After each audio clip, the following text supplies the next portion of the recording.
Yes, distinguished honorable ladies and gentlemen, please, if you are coming across this video for the first time, because Igbo Igbo, but don't make a share button because you're on you're very important. Ogun to Elbia, Bumaka, Maka Demma Igbo. Can you about the Miba? Maka this security and insecurity. It's a attack on this insecurity, all the very simple. And I'm addressing this message to all the Southeast governors, Governor of Anambra State, Governor of Imo State, Governor of Ebonyi State, Abia State, and Enugu State. Please, I want you guys to listen. Bianunso biko kaeba izu bankata ni hene meno budaya bu Nigeria and budaya hene meno budaya ba Igbo. This issue of insecurity is getting out of hand, and a lot of people are going with the issue of na fight Biafra, na fight Biafra, na fight for Biafra, na fight for Biafra.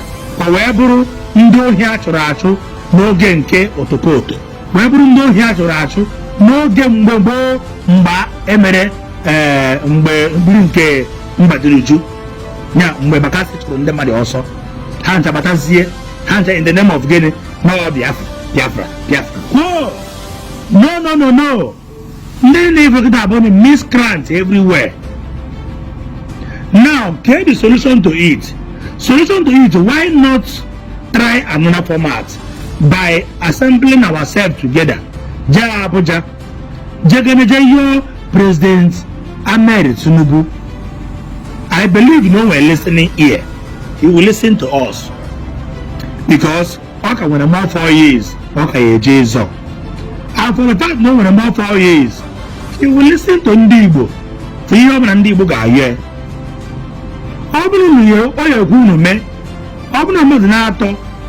Out of 5 Eastern governors, yes, I release Mazi Nnamdi Kanu. I believe that man again, he will have a listening ear because actually and not other people support to earn a Southeast. Could we get the second tenor? Is it not an opportunity to go and beg for the release of Nnamdi Kanu, which is our brother, which is our uncle, which is our relation, our relative, whatever. Now, what is happening? All the investors are supposed to come and invest 1 or 2 in the Southeast. Everybody, and Ben Johnson, Nadia.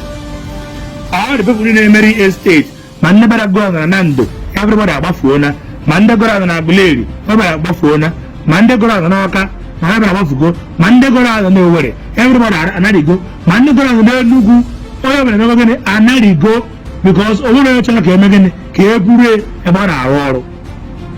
Now all the investment need a move go straight to Asaba, move to Bini, move to Lagos, move to Abuja, all those places of buying.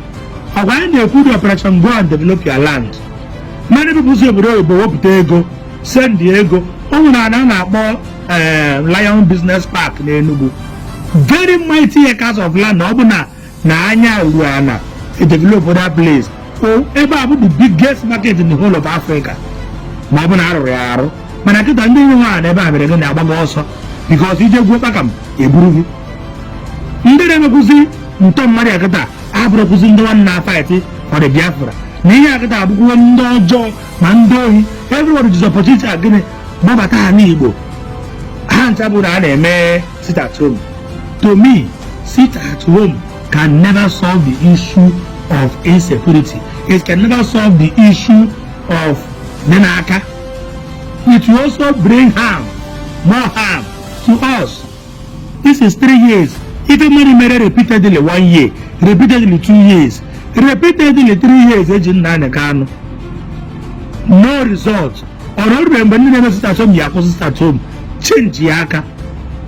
When are your governors of Ndi Igbo, Doni, Jenny Abuja, Yone, Unugayota, Kwanaka, Again, Perono, Johnny Unugatata, Onya 19.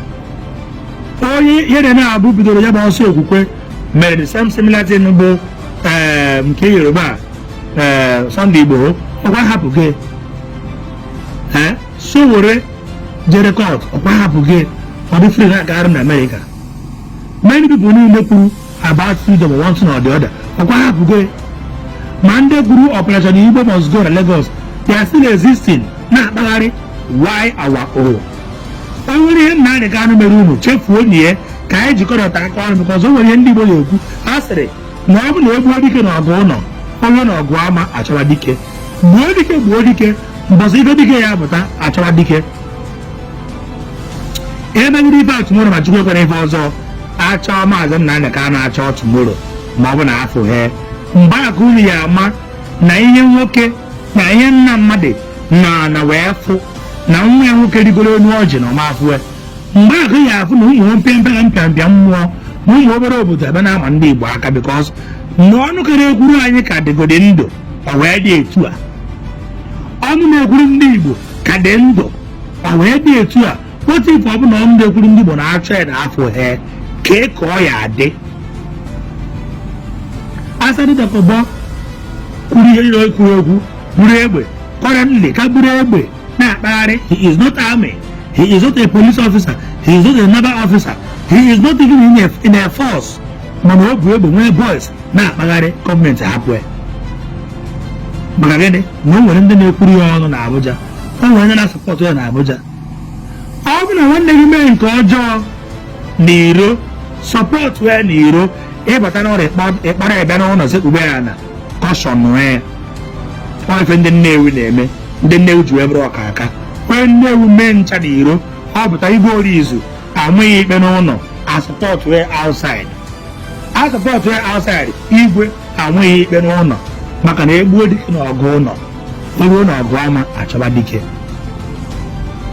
Mgbe na-ayọ na enyi okpu m ebe adịma ebe by force okpu m dị na ị na-esi m anya nwere m baa hair I have baa hair enwere m isi nkwọcha mgbe were isi nkwọcha wee na-ayọ gọọmenti of ndị Igbo chọọ na ife a ka anyị chọta na ọ ga-adịkwa dị mma because of gịnị mụ abụ onye Anambra steeti abụrụ m onye Abia steeti abụrụ m onye Afara Ukwu mana anyị na-ego m anya fụ na ihe nwa amadi a na-ekwu bụ maka ọdịmma ndị Igbo ekwudo maka Biafra sị mba na a na-ekwu maka Biafra na ya rugbo oge nwere nwaanyị nyanwa wee kwuo sio ka e nwee ihe na-akpọ restructuring. Gịnị bụ restructuring? Maybe some people don't understand the meaning or the true grammatical meaning of restructuring. To my understanding, he means that the restructure bụ ọ bụ na refinery atọ dị na north, refinery atọ adị na east, refinery atọ adị na west, ole nke adị na south zuo ezuo. Enwee seaport na Lagos, enwee seaport na Igweọcha, nwee seaport na small rivers connecting to Anambra na Imo River, enwee seaport na Ikom. All the seaport niile nwere na-arụ ọrụ. Enwee federal highway, nwee ụzọ, nwee railway. Ọkwụ our people the other day currently our senator Dino Malaya jere Morocco na Casablanca working freely. If how other African countries you emezi ebe ha everybody ịbata na their country, be you governor, be you senator, be you whosoever the person you may be, Ugunda je travel uje n'obodo Igbo onwe na-ebudoro n'aba. Answer is no. Why not ime buy at least 3/4 of ihe anyị na-afụ na some other African country. Go to Egypt is like Europe. Go to Ethiopia is like Europe. Go to even Cameroon. Go to Ivory Coast.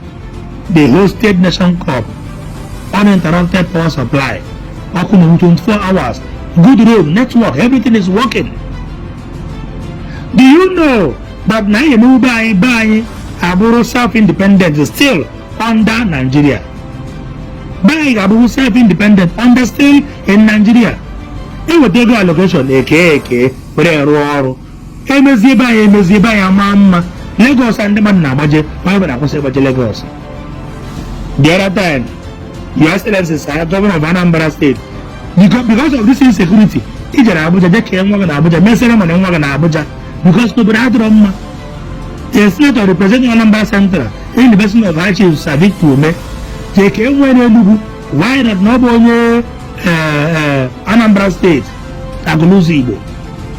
Can say where you go to Lagos, ceremony, wedding. Normally, all those resources need enough to say the Anambra State, the MC area, the DJ area, the diversion area, the money area, economy flow in the state. anyị enwe ife a na-arụ youth dị jobless no work the little one nwanne ya gosiri inwe a ga-eji enwe tachi ọsa eburu buje Lagos buje ebe dị iche iche bufusie ọ dị mma a sị ka m jụọ ajụjụ ọ dị mma a sị ka m wepụta my time wee kwuo because ama na onye ọbụla na-atụ ụjọ mana nwere ife ụjọ dị n'ime when you speak good even those government na-atụ ụjọ will still call you and congratulate you. Ana m ayọkwa ayọ do okpuru ide na ana donu jenu kwuo okwu maka Nnamdi Kanu ka erelize because gịnị somebody like me ada abatakwuzi ụlọ ma ndị nwere ndị ego nọ na 1000 aha abatakwuzi ụlọ because once I hold the fresh once your skin the fresh achọghị ịma na ị nwere ego ma na ị nwere ego iburu Sierra gafee eburu iburu Venza gafee eburu iburu nke gafee eburu ọ bụrụ ndị ohi azụ ga-azụ gbara ọsọ ma o duru nwita ma ọ bụ mgbada n'uju mgbe nke bakasị ha nche na-anọtatakwara azụ mere terrorize bara ọ dịrị mma a sị ka njụọ ọ dị mma no we need peace and unity in our community we need absolute peace. December ruo my sister gbara dị ọra mma jere ekwu ozu kwa ịgba mame enisi ozu ị na-ele oki buru ceremony bebe Ọnịcha everybody na-agbọsọ village. My friend bụ onye Ọsụmogu gwara na for past 3 years na ọmaghị ụzọ be nna ọ nabeghị ụzọ be nna ya ọ bụrụ na ego ahụ adịghị o nwere ego nwee escort but onweghị ike na Ọsụmogu ndị bi na Ọsụmogu agbafụsichara Ọsụmogu ndị bi na Lilu ọgọ nwoke na Lilu for 5 years ọ nabeghị Lilu. Some places in ihe ala Azia Okija Mbosi Ọsụmogu those places Iseke aka ụtụtụ ada azụzi ahịa because of gịnị everyone na-agba ọsọ. Many people lost their life na nwaanyị dị ime ihe ruo ne mgbe ọ na ife a ma enwe nkwụsị ebido ụzọ m na-agbagide egbe ruo echi onye bi n'ime ọhịa bi n'ime ọhịa na ka ihe uzuo fọmatị ọzọ ọ bụ na agbapụta Nnamdi Kanu enwe dialogue ogozi onye ọbụla afọ ugbo egbe n'iro ama na onye a bụ onye ohi even Mazi Nnamdi Kanu agbakwa onye ha sị ya everybody drop your gun nobody should commit anything atrocity na southeast okwuche ya si ya ekwuche come and implement it. We need peace and unity in our community. I believe na ọbụna Nnamdi Kanu nwere onwe today a ga-enwe na massive joy happiness ga-adị oriri ga-adị the other day biko ba jere ime plant tricycle obute na Lagos you not blame him onwere ozi onye mbe blame ama say if I na market na Enugu see man global properties all the hold because of insecurity ihe na-arụ ụlọ ababa ihe na-arụ n'ụba buru enwegasị ndị nwere foresight iwepụta farm ime mechanized farming agriculture na Anambra State Imo State everywhere gbara ọsọ na Asaba because gịnị obodo adịrọ mma. Gọvanọ ọ bụrụ na ịgbalịsie ike ka Nnamdi Kanu pụta ibute echikwu onye na-azọ second tenor people will respect you and endorse you and send you to second missionary journey. Mana ọ bụ na nwa nke mbụ agbaghị ọsọ nwa nke mbụ ejeghị ije mana bụ nke ịbụ ya agba ọsọ okwu m ejoro ogologo maka sọ people adịghị nwedada awọchi ezigbo okwu ka m gbubie ka mee anyị continue for next time don wee na okwu m mere ife unu tụfuo m unu na-atụfu na okwu m okwu are very important. Christmas is fast approaching. Let us do it right. Ka ụmụ ya bata ka enwere investment inugonu. I just want to make common sense. Afọ mbọ Mazi Jpac okwu anyị ọnụ.